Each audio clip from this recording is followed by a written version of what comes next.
September 2nd, 2017. It's a hot and sunny September day in the Columbia River Gorge.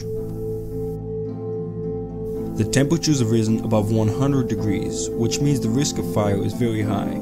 Any little spark could set off a fire that could last for weeks or months.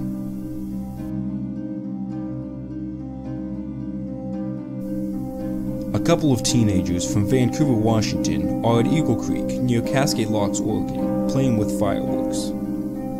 But with the temperatures this high, it's not very smart to play with fire. Some sparks from one of the fireworks landed on dry grass, which quickly started a fire. The fire quickly expanded and caught on many trees.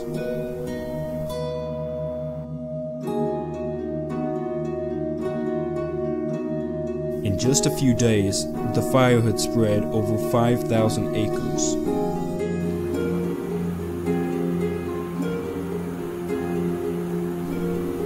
In the next 2 weeks, the fire had spread almost 23,000 acres.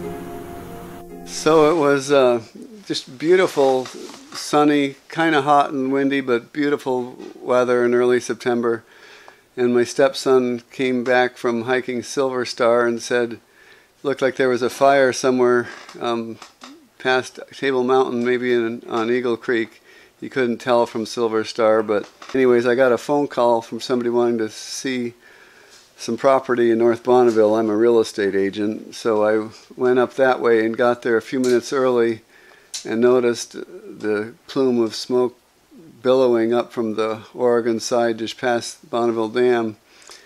So I drove up near to the dam and watched it, just puffy clouds of gray smoke just billowing furiously, and I realized that this was not a small fire. And anyways, that was how the fire started.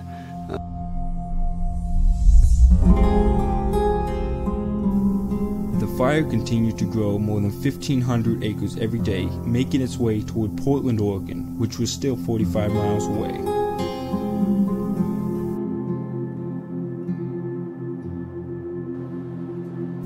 Cascade Locks was evacuated, and Highway I-84 was closed down until the fire was 100% contained. The firefighters worked very hard to do what they could to contain the fire, but it was not easy going on these steep slopes. Helicopters got big buckets of water to dump on the fire that would slow down the burning. After the fire had burned for a few days, and it appeared that it could not get any worse, it got worse. An ember from the fire on the Oregon side of the river had floated across the river and started a fire on Archer Mountain on the Washington side. The fire on Archer Mountain started to spread downhill toward Maybe Mines and Kellett Road. Then about 1 o'clock in the morning, my neighbor called and asked if I looked out the window, and I was asleep at 1, so I hadn't, but we went and looked out the window and we saw that the fire had spread to opposite us on the Oregon side. So we started packing up valuables and things that are hard to replace, and family portraits and passports and stuff like that. So the fire that we experienced was my first experience with any large fire, and the air was smoky and ash was on our car, and the very next morning I understood how severe it was when the fire department knocked on our door at 4 in the morning and asked us to evacuate immediately.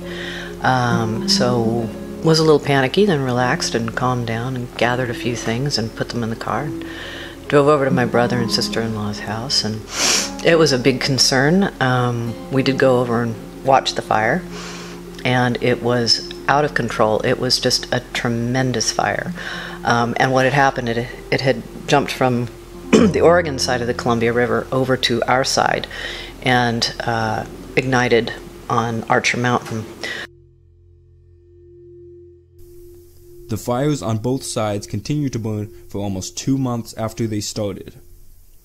Although the fire crews did what they could to contain the fire would not be 100% contained until mid-November, when heavy rains hit. In the months that the fire was burning, it had spread almost 50,000 acres on the Oregon side, and more than 200 acres on the Washington side. The Columbia Gorge fire had burned many acres of forest land, and it seemed that the gorge would never be the same again. But in just one half-century, the trees in the gorge would be the same as they had been before the fire, grown up and new again.